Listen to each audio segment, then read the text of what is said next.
Madame, monsieur, bonjour. On a passé l'élection présidentielle avec le résultat que vous connaissez et maintenant va s'ouvrir la campagne des législatives pour élire les députés de l'Assemblée nationale qui vont voter les lois. Alors entre le parti présidentiel ou l'alliance NUPES ou NUP ou appelez ça comme vous voulez, j'avais plutôt envie de prendre un peu de distance avec tout ça, tout ce dont on parle traditionnellement dans les médias, et je vais vous parler plutôt d'un parti qui n'est pas vraiment comme les autres. Je voulais vous parler aujourd'hui du parti Pirate. Le parti Pirate, il va proposer 100 candidats à cette élection. Du coup, je suis allé interroger 3 d'entre eux qui sont porte-parole du parti. On évacue tout de suite les références à Jack Sparrow et on se retrouve après le générique. C'est dommage que j'ai pas de cache-œil ou j'ai pas de chapeau. J'ai juste ramené un peu de végétation pour faire comme si on était sur une île déserte, mais il n'y a pas beaucoup de budget. Je suis un pirate, un forban. Pas vrai?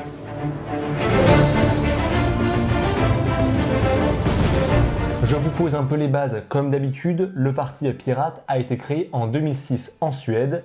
Parce que oui, la Suède n'est pas que créatrice d'IKEA, on peut aussi créer d'autres choses en Suède. J'en peux plus de cette uniformisation là, d'accord? Ici on est tous habillés pareil, on a tous les mêmes meubles, moi ça me saoule, me casse! Et dès le début, l'idée du parti Pirate, c'est de défendre le partage libre sur Internet. D'où le terme pirate, puisque à l'époque, on disait que quand on téléchargeait illégalement en ligne, on disait qu'on était un pirate. Après, à choisir, je préfère trouver un trésor que télécharger par erreur un film porno sur Emule. Le parti Pirate va progresser dans plusieurs pays d'Europe, il va y avoir des élus en Suède, en Islande, en République tchèque, en Allemagne, et actuellement, il y a 4 députés pirates au Parlement européen. C'est déjà pas mal. Côté français, le parti a été créé en 2009 et en 2018, l'organisation du parti a été complètement modifiée.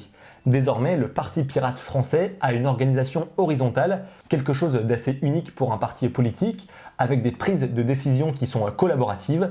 Le Parti Pirate a un socle de base, le Code des pirates. Ça s'invente pas. On a un parti qui était très orienté sur le numérique, avec la protection des données ou encore la protection des lanceurs d'alerte et le partage des connaissances gratuitement et en libre accès sur Internet, mais on pouvait trouver ça plutôt monothématique. Il y a des partis comme ça qui existent, le parti animaliste qui défend uniquement ou presque la cause animale, et le parti Europe Écologie Les Verts qui était à l'origine, à ses débuts, centré sur l'écologie. Et bien là c'est pareil pour le parti Pirate, sauf qu'au fil des années, il a élargi son socle et sa base, et il va désormais défendre la liberté, la solidarité, l'environnement, la transparence dans la vie politique. Ça c'est un peu les grandes lignes, mais on va aller plus loin. On va évoquer quelques idées supplémentaires plus précises. Alors d'abord, il faut savoir que leur programme fait 300 pages, il est consultable en ligne et tout est débattu en interne. On construit quelque chose avec la possibilité aussi de se remettre en question, de permettre à tout à chacun en arrivant en disant « alors là, je pense que vous êtes trompé ou le consensus a changé »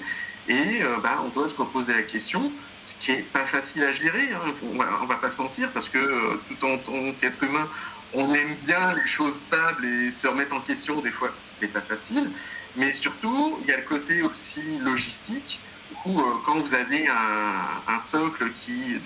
Notre socle aujourd'hui est un petit peu immuable, qui est notre code des pirates, mais le programme qu'on bâtit par-dessus, lui peut bouger parce que la science n'est pas quelque chose, elle aussi, de monolithique et de stable. Et on doit de temps en temps se poser la question, et puis il y a quelqu'un qui va arriver avec un point, et puis on va oublier qu'il y avait ce petit point-là à côté qui va rentrer en contradiction. Donc c'est pas si simple. Mais l'intérêt du Parti Pirate, c'est qu'effectivement, c'est ultra ouvert et on n'a pas l'impression que le temps qu'on y met en participation soit perdu. C'est-à-dire on n'est pas noyé dans une hiérarchie énorme où la décision va se perdre en fait. Au Parti Pirate, on n'hésite pas à dire « je ne sais pas » et à revoir sa position, à rouvrir le débat pour réfléchir et faire évoluer ses propositions. Et c'est vrai qu'on peut considérer que c'est un parti pris presque courageux, puisqu'on est dans un monde médiatique où on veut des réponses tout de suite, avec des avis tranchés et pas toujours beaucoup de nuances dans le débat public. Sur les plateaux télé, on n'aime pas ceux qui prennent des pincettes et qui sont prêts à changer d'avis. Mais c'est pas comme ça que fonctionne le Parti Pirate, et je trouve ça plutôt intéressant. Et ils ne se refusent pas le droit de faire évoluer leur position au fil des années selon l'arrivée et l'apparition de nouvelles enquêtes, de nouvelles données ou de nouveaux éléments. On met vraiment au centre le débat et la rigueur scientifique, avec un exemple assez flagrant autour de la question du nucléaire en France. Le parti était contre et il a revu sa position. Et finalement, sortir du nucléaire, c'est pas viable finalement aujourd'hui parce qu'on se rend compte que le nucléaire quand même nous aide beaucoup. Et si on sort du nucléaire aujourd'hui ou demain, on sera obligé de retourner sur les énergies fossiles parce qu'on n'a rien d'autre en fait. Et du coup, moi, je reste profondément anti-nucléaire. Je trouve que c'est pas forcément une énergie fiable, en tout cas, c'est pas une énergie d'avenir.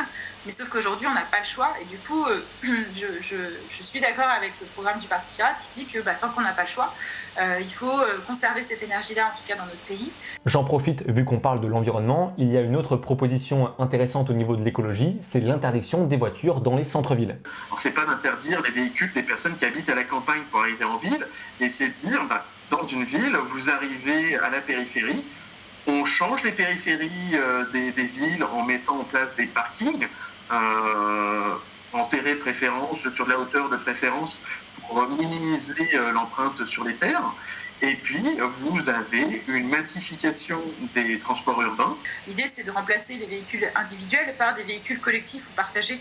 Et du coup, le fait de réduire la place de la voiture en ville, déjà, ça nous permet aussi de se réapproprier l'espace urbain et ça nous permet aussi de diminuer complètement l'impact carbone qu'on peut avoir dans ces grands centres urbains. Donc, il y a plein de petites choses comme ça qui font que le programme du Parti Pirate, c'est quelque chose d'assez construit. Je ne suis pas là pour dire si c'est bien ou non, je suis uniquement là pour vous apporter des points de programme, des éléments factuels, pour qu'on puisse nourrir une discussion, un débat, et qui va ensuite s'ouvrir même sur les petits partis en politique en France. Je vous disais que le parti a toujours défendu la liberté sur Internet, mais vu que son socle s'est élargi, qu'il y a eu d'autres propositions, ils veulent défendre les libertés individuelles. Donc le parti est pour l'euthanasie, pour la légalisation du cannabis, ou encore pour la procréation médicalement assistée. L'une des autres idées du parti que je trouve intéressante, et c'est pour ça que je la mentionne pour pourquoi pas ouvrir un débat, c'est celle du revenu de base. Alors le revenu de base, on a déjà vu ça émerger dans d'autres courants politiques, mais là la proposition, elle a été bien validée, tranchée, débattue par les membres du Parti Pirate, et on serait donc autour de 1 300 € de revenu de base de la naissance à la mort d'une personne en France. Ça serait financé notamment en fusionnant certaines aides sociales qui existent déjà, et avec un impôt progressif sur le patrimoine, on supprimerait aussi des dépenses pour arriver à financer ce revenu. Et c'est vrai qu'avec cette somme, on peut totalement repenser les allocations chômage ou même le concept de la retraite, qui parfois en plus est bien inférieur à 1 300 €. L'idée, ça serait de dire on va profiter des gains de productivité pour les redistribuer de manière à avoir une société où on n'est plus de chômage de masse en fait. Parce que là, ce qui se passe, c'est que la technologie est utile et elle est productive, mais sa productivité est souvent accaparée par des boîtes énormes en fait. Le Parti Pirate a déjà participé à plusieurs élections depuis sa création en France en 2009 et pourtant sa popularité est assez limitée. On rame, on n'était pas dans des bateaux avec des 3 mâts et tout, on était plutôt dans des galères, faut dire ce qui est. Mais cette année, justement, ça pourrait changer. Les 3 porte-paroles que j'ai interrogés étaient aussi candidats à la présidentielle, mais ils n'ont pas pu récolter les signatures requises pour se présenter au suffrage des Français.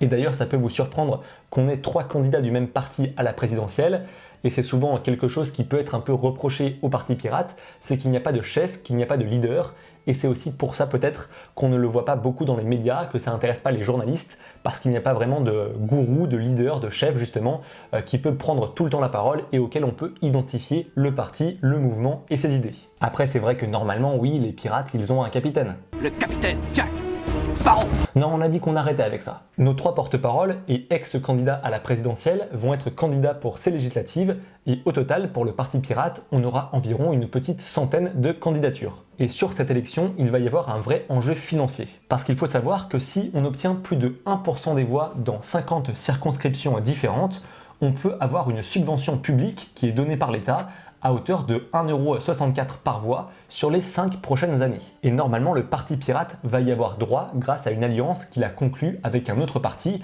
qui s'appelle Région et Peuple Solidaire. Cette élection, elle devrait permettre au Parti Pirate d'au moins doubler son budget, qui était d'environ 20 ou 25 000 € par an. Il y a un cran à 75 candidats pour décrocher l'accès à la campagne audiovisuelle. Donc les créneaux distribués par l'Arcom, ex-CSA, qui permettent d'avoir des petits clips vidéo ou audio pour être dans la campagne officielle, qui sont financés par les pouvoirs publics, par l'État. Ces élections législatives vont en tout cas leur permettre de communiquer. Et d'ailleurs, le Parti Pirate ne mettra pas de candidat sur ses affiches de campagne, pour plutôt capitaliser sur l'image et sur le nom du parti uniquement. C'est pas tant pour la gagner que de pouvoir diffuser des idées différente de ce qui est communément admis tout au long de l'année diffusé par les médias. On se prête au jeu et avec l'espérance peut-être qu'un jour on arrivera à changer le système et qu'un jour on arrivera à transformer le système électoral français, le système démocratique, enfin la République française pour la rendre plus accessible et la rendre plus intéressante, la rendre plus démocratique pour le coup.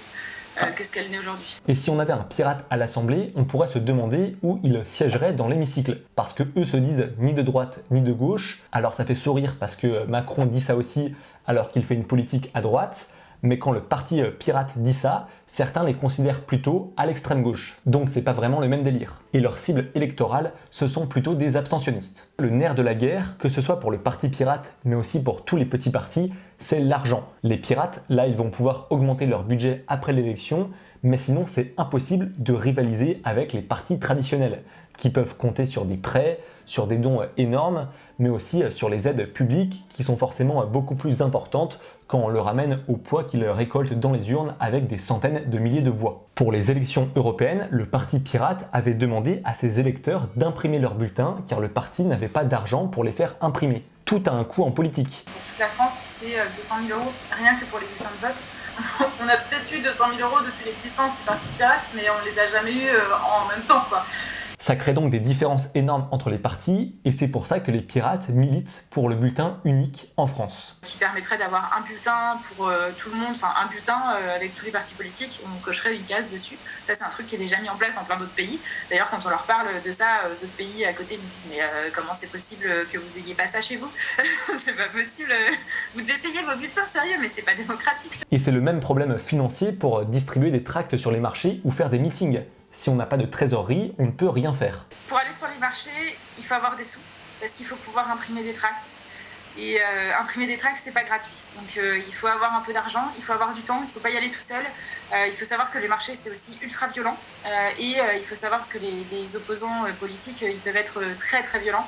Ça m'est arrivé quelquefois de m'être limite fait agresser sur des marchés parce que je suis allée tracter pour mon parti pirate. En 2012 et en 2017, j'ai fait malgré tout quelques meetings publics. C'est toujours intéressant.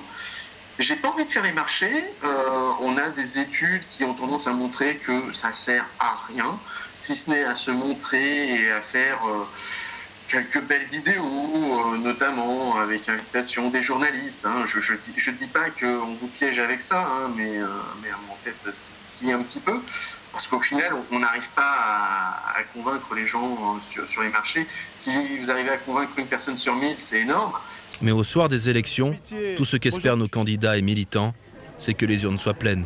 C'est compliqué pour la démocratie parce qu'on fait un tri et on va privilégier indirectement certains partis qui ont les reins plus solides et qui ont de l'argent justement pour pouvoir faire toutes ces dépenses. Là, le parti pirate fait une cagnotte actuellement pour récolter 75 000 € pour financer certaines candidatures et le parti a déjà reçu plus de 50 000 €, donc c'est vraiment pas mal. Mais c'est vrai qu'ils sont obligés de faire une cagnotte en ligne. Au moins, ils sont vraiment dans le domaine numérique. Et depuis quelques temps déjà, le parti pirate a commencé à streamer sur Twitch pour se faire encore plus connaître et il entend bien continuer pour se développer et pour professionnaliser sa communication et rendre le parti encore plus accessible. Jusqu'à présent, on ne parlait pas trop de nous. Je pense que ça va changer. J'espère que la vidéo vous a plu, pensez à vous abonner pour soutenir mon travail et n'hésitez pas aussi, pourquoi pas, à aller voir le programme et les idées qui sont défendues par les pirates. Il faut de tout en politique et je trouve ça très intéressant, leur façon de travailler et de voir les choses. Vous pouvez aussi liker, commenter et partager la vidéo. Nous, on se retrouve très vite. D'ici là, portez-vous bien et tenez-vous informés. Ciao. J'ai quand même mis un t-shirt avec des palmiers, ça fait un peu pirate.